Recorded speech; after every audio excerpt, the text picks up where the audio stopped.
গভীর রাত্রে তোমার বাড়ির দরজা আসতে আগে থেকে যাও। আবু বকর বলে রাসূলুল্লাহ, একদিন আপনি বলেছিলেন গভীর রাত্রে মক্কা থেকে হিজরত করা লাগবে, আপনি আমাকে সঙ্গে করে মদিনায় যাবেন।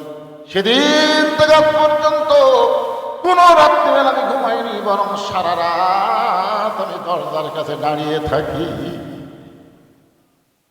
আল্লাহ নবী বললেন চলো, বলার সঙ্গে সঙ্গে আবু বকর নবীর সঙ্গে রওনা দেয়। রাসূল বলেন আবু বকর, একটা বারের জন্য তোমার বিবি বাচ্চার কাছ থেকে তুমি কি বিদায় নিবা না?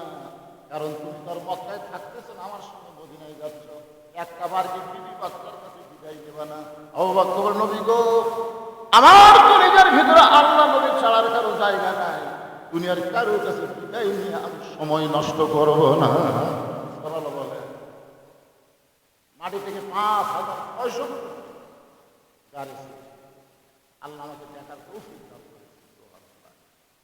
মানে আমাদের বাংলাদেশের হাজিরা খুব বুড়া অবস্থায় থাকে, আর এই মুআল্লিমগুলো হলো সিস্টেম, ওরা খালি টাকার হিসাব করে, টাকা খরচ করতে না লাভ করে।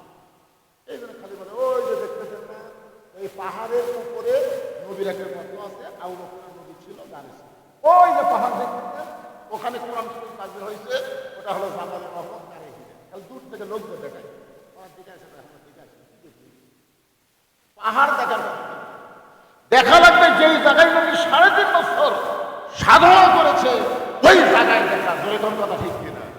এখনো গাড়ি হীরার গর্তের মধ্যে ঢুকলে নবীর গায়ের সুগন্ধ পাওয়া যায়। জয়গণ সুবহানাল্লাহ।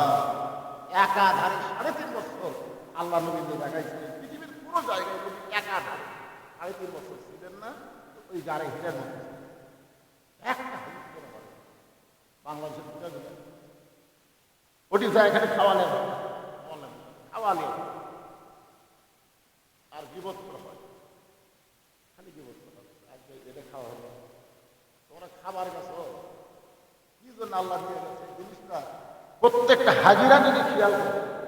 আর যখন কাবা ঘরের আঙ্গিরার মধ্যে যায় তখন কিন্তু সব হাজি এ দলই প্রত্যেক হাজি কিন্তু বলা শুরু করে লব্বাই লব্বাই আল্লাহুম্মা লব্বাই লব্বাই লা শারিকা লাকা লব্বাইক ইন্নাল হামদা ওয়ান নি'মাতা লাকা ওয়াল মুলক লা শারিকা লাক। আমি এক হাজিকে বললাম, এই যে লাকা ওয়াল মুলক লা শারিকা লাক এর বাংলা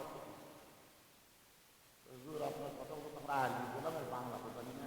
মানে এর বাংলা অর্থ হলো রাজত্বের ভিতরে, রাজনীতির ভিতরে একমাত্র আল্লাহ ছাড়া অন্য কাউকে